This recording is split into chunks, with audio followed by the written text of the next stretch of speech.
Very good morning, dear children. Dear children, we started chapter 6 of history and we discussed about what happened to cities under colonial rule. Fine. And after that, we discussed about, how many Delhis before New Delhi. Fine. Then we talked about all this Dargah, Khangah, Idgah, Kuldesakh. Fine. Now, children, our next topic is the making of New Delhi. Fine. So, see, in 1803, the British gained control of Delhi after defeating the Marathas. Fine. Now, since the capital, now you all know before the capital was in the starting, the capital of British Empire was at Calcutta. Fine. And they allowed the Mughal emperors, all of them, to continue living in the palace complex at Red Fort in Delhi. Fine. The modern city as we know it today developed only after 1911. So the modern city of Delhi, which we know today, it developed after 1911. Fine. Now, and after that only, the Delhi became the capital of British India, demolishing the past. Fine.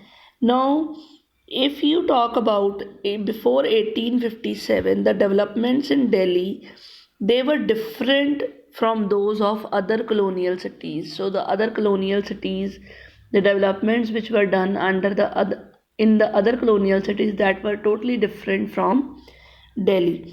In Madras, Calcutta, Bombay, there were living spaces of Indians and the British. They were largely separated. Fine. So the Indians and the British, they were living totally in a separate places. Fine. So Indians, children, Indians, they were living in the black areas. Obviously, last year we have done black towns and white towns. So in the black areas, the Indians were living, and the white areas, the Britishers were living in the white areas. In Delhi, especially the first half of the 19th, the British lived along. But if you talk about Delhi, we talked that in Bombay, Madras, and Calcutta, they were living in separate places. But what was the difference?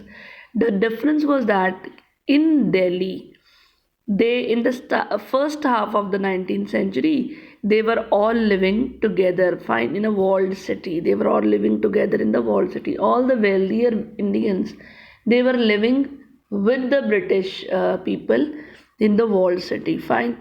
Now the British were also enjoying to learn Urdu, Persian, and their culture and the poetry, and they also participated in the local festivals. Fine, children. Now, the establishment of Delhi College. So, Delhi College was established in 1792. It also, gave a very great intellectual flowering in the science as well humanities. So science and humanities. When Delhi College was opened, more people, I mean more students, they became intellectual in sciences and humanities, and these were studied largely in Urdu language. Now, many people they call this period, which period from 1830 to 1857, they call this period as the Delhi Renaissance. Fine, Renaissance means rebirth of art and learning. So they call it Delhi Renaissance. I am talking about before 1857.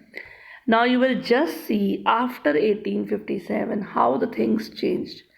Now, after the 1857, now during revolt that year, as we have seen now, the rebels, fine, the rebels, they all gathered in the city and they persuaded Bahadur Shah Zafar, the last Mughal emperor, to become their leader. Fine.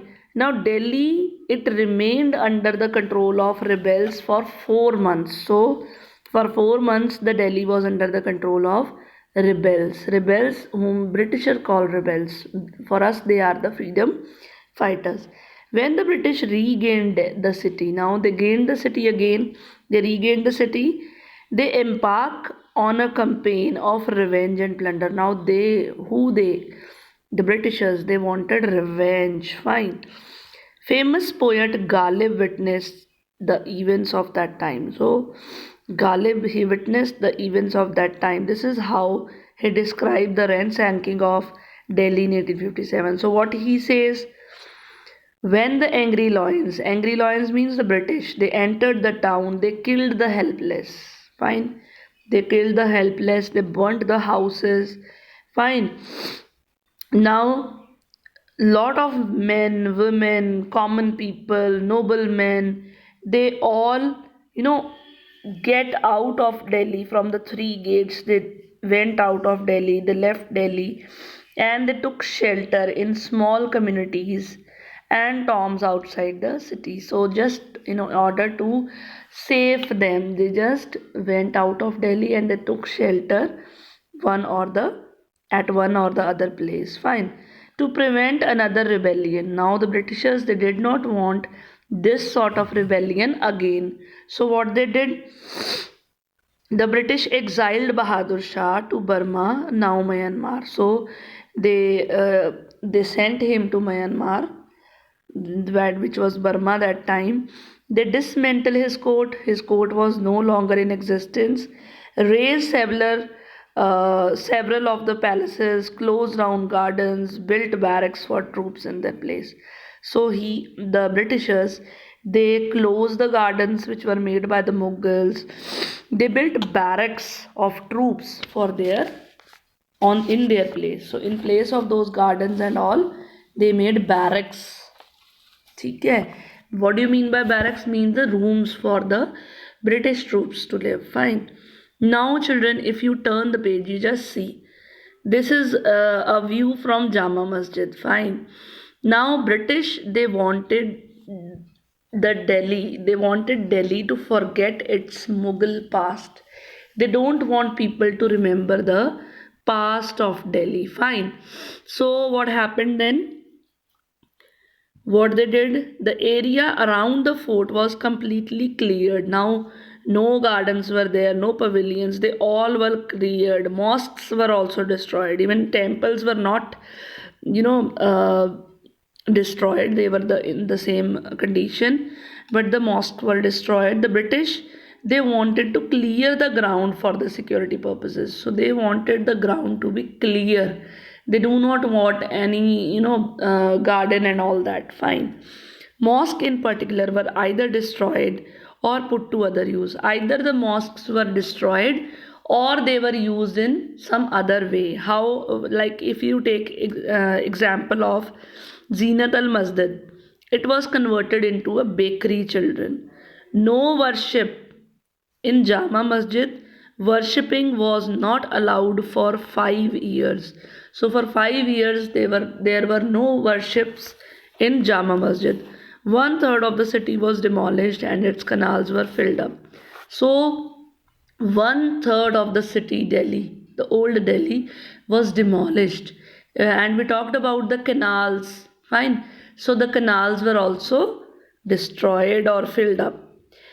In 1870s, the western walls of Shah Jahanabad were also broken.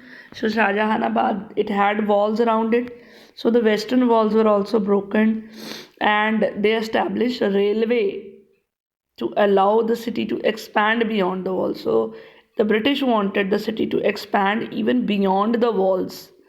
So they allowed the railways. Fine. The British now began living in sprawling civil lines area that came up in the north. So in the north they made civil lines. So Britishers were living there away from Indians in the walled city. So they were not living in the walled city where the Indians were living. And we talked about Delhi College. It turned into school, and in 1877 this Delhi College was totally shut down. Fine. So you can see the view of Jama Masjid after the surrounding buildings. So previously you can say, and now you can see. Planning a new city, the next topic, children. Fine. Now, the British, they were fully aware of the symbolic importance of Delhi. Means they knew that Delhi is a capital of, country since long. So the people, they have, picture in their mind that whosoever is going to control Delhi is going to control the whole India. So because of this, they wanted. Now, in revolt of 1857, after the revolt of 1857, many spectacular events were held there. So, after the revolt of 87, many events took place in Delhi. In 1877, Viceroy Lytton, he organized a darbar to acknowledge Queen Victoria as the Empress of India. So he called the Darbar, the Viceroy Lytton, he called the Darbar just to tell that now Queen Victoria is going to be the Empress of India. So India is going to be under the control of Queen Victoria. Now children, remember why Calcutta was still the capital of British India. So till now also Calcutta is the capital of British India. Now see, but the Grand Darbar was being held in Delhi. But the Calcutta is the capital, but the Darbar is being held in Delhi. So why is it so? So the reason was that during the revolt, the British realized that the Mughal emperor was still important to the people. So during the revolt of 1857, as you know, that people moved to, people went to this Bahadur Shah Zafar. So they got this, that people are still realizing, the British realize that people are still considering Mughal as their leader. So it was very important for the British to celebrate, to celebrate their British, just to show their British power with pomp and show. So they held this darbar in Delhi. So they wanted to show people that now the Mughal emperors, the Mughals are not your leaders, and we have controlled your country. So for this purpose, they have organized a darbar in Delhi. Fine. So they were ruling you earlier, but now we are there to rule you people. And the place which had turned into rebel strong in 1857. And because they know that in 1857 this was the place which was very important. So for that purpose, they had a darbar here, and they announced that now from now Queen Victoria is going to become the Empress of India. So you are all under British control. In 1911, when King George V was crowned in England. Now in 1911 again the darbar took place. You can see figure 9. So at that time, see, 1 lakh Indian princes and British officers and soldiers, they gathered at the darbar. They all were there present at the darbar. Now a darbar was held in Delhi. Again, the darbar was held in Delhi in 1911 to just make sure that now King George V is the king of uh, Delhi. He was crowned in England. King George V was crowned in England, but a darbar was held in Delhi also to celebrate this occasion. The decision to shift the capital of India from Calcutta to Delhi was announced at this darbar. So at this darbar in 1911, they announced that now we are going to shift the capital of India from Calcutta to Delhi. Fine. So, New Delhi was constructed as a 10 square mile city on Rasina Hills. So, now they were planning to construct a new city, New Delhi, and the area was 10 square mile city. So, the city will be 10 square miles, and it will be constructed at Rasina Hills. Fine, south of the existing city. So it was in the south of the existing city. Fine. So what happened? two architects. They were called Edward Lutyens and Herbert Baker. So they were called to design this New Delhi and its buildings. The government complex in New Delhi consisted of a 2 mile avenue. So you can just see figure 10. So it is a viceregal palace at that time, and now it is a Rashtrapati Bhavan. So this place was Rasina Hill, and here the new buildings were constructed. So I repeat this New Delhi, it consisted of 2 mile avenue. Fine. 2 mile avenue was there, and what was it? It was now Kingsway. The Rajpath, which we call today, it was known as the Kingsway, and it led to the Viceroy Palace. Viceroy's Palace was because the Viceroy at that time was just, the power was just as the president in India today. So the Rajpath or the Kingsway was leading to the Viceroy Palace, which is now Rashtrapati Bhavan, and it had secretariat buildings on the either side of the avenue. So both sides of the avenue were the secretariat buildings. The feature of these government buildings were borrowed from different periods of India imperial history, but overall look was classic Greece. So they took the features from the old history, India's history, but overall the look was just as Greece architecture. Fine. Now, if you take example, the central dome which you see, just wait.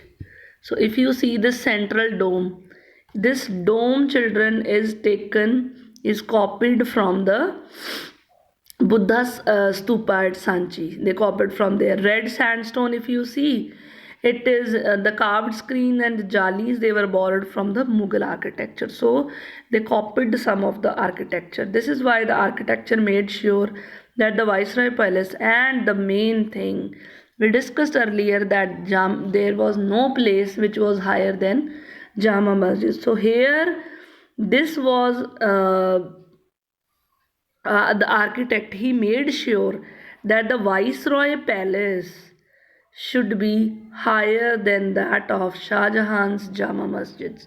So this place was higher than the Jama Masjid. How was this to be done? Now how they were doing it? See, New Delhi, it took children 20 years to build. So 20 years it took to build New Delhi. Now the basic idea to build this city was to give a contrast to Shahanabad. Fine. Shah Jahanabad, they were just giving a contrast to the city of Shah Jahanabad. Now at Shah Jahanabad there were crowded muhallas. So in the New Delhi there were no crowded muhallas, no mazes, no streets which were so congested. And here in New Delhi there were broad straight streets lined with mansions. So big mansions were there and set a middle of a large compound. Fine. So they had a large compound. The architects wanted New Delhi, what they wanted, just to give a sense of law and order, that how we have made a city which is full of law and order, whereas there was so much of chaos in old Delhi. New city, they wanted the new city to be clean and it should be healthy space, because British, they thought that overcrowded spaces, they are unhygienic, unhealthy, and they can be a source of disease. Fine. So New Delhi, it had to have a better water supply, sewage disposal, drainage facilities than the old city. So they were just comparing the new city with the old city. And this new city, it had green, it was very green, trees and parks were there just to ensure the adequate supply of oxygen. So see, life in the time of partition. So children, you all know that partition, when did it took place? It took place in 1947. So during the partition, children, massive transfer of population on both sides of the new border took place. So people, they went from here to Pakistan, and from Pakistan people came here. So as a result, this Delhi, it was, overcrowded. So the kinds of job people did change, the culture of the city became different. Now different sort of peoples, they came here, their jobs were different, their culture was different. So the Delhi was overcrowded. Now, days after Indian independence and partition, fierce rioting began, and so much of riots take place. Thousands of people in Delhi were killed. You all know about it. Their homes were looted. Their homes were burnt by the in the riots. And the Muslim left Delhi for Pakistan. The Muslim which were living in Delhi, they left for Pakistan. And who took their places? Now, equally, the Sikhs and the Hindus, refugee from Pakistan, they came to India. So they came in Delhi as well. Refugees roamed the streets of Shah Jahanabad. So they were just roaming in the streets of Shah Jahanabad just to get an empty home so that they can occupy that. At times, sometimes the Muslims were forced to leave. Muslims were forced to leave their houses, or they were forced to sell the properties. Over two-thirds of Delhi Muslims, they migrated. Fine. Almost 44,000 homes were abandoned. So 44,000 homes were, emptied, you can say. These terrorized Muslims, these scared Muslims, they were shifted to camps. Until and unless they will not reach Pakistan, they were shifted to the camps. At the same time, children, Delhi became a city of refugees. So now Delhi became the city of refugees. Nearly 5 lakh people were added to Delhi's population, which had a little over 8 lakh people in 1951. Fine. So 5 lakh people, they were added to Delhi's population, and in 1951 it became 8 lakh people. Most of these migrants were from Punjab. So from Punjab, which was now the area of Punjab, which was now in Pakistan. So all people were from there only. They stayed in the camp, schools, military barracks, and gardens, hoping to build new homes. So they were all living in places like this, and they were in a hope to build new homes. Some got the opportunity to occupy residences and have been vacated. So some, they were able to capture some places, and they were easily living there. New colonies were made. So what were the names? Like Lajpat Nagar, Tilak Nagar. So these were the new colonies which were made that time. Shops and stalls were set to cater to the demands of the migrants. Schools and colleges were also opened. So schools and colleges were opened for the people to live. Shops and stalls were set up so that people can, cater to their demand. They can fulfill their demands. The skills and occupation of refugees were quite different from those of the people they replaced. So their skills were totally different. Many of the Muslims who went to Pakistan there were artisans, petty traders, and laborers. So the people which shift from here to there, they were the artisans, they were the traders, they were the laborers. So, and the new migrants, they were the landlords, lawyers, teachers, traders, and small shopkeepers. So partition changed their lives and their occupations as well. So they had to take new jobs like hawker. They became vendor, hawker, carpenter, and ironsmith. Still, some people, they were able to build up their new businesses, and they were prosperous in them. Large migration from Punjab changed the social milieu of Delhi. So because people from Punjab was more here, so the social well-being of Delhi was totally changed. An urban culture largely based on Urdu was overshadowed by new taste and sensibilities in food, dress, and the arts.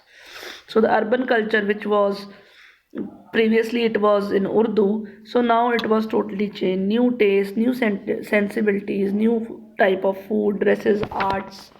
It came up. Fine, children. So we will take the next topic in the next video. Thank you and have a nice day.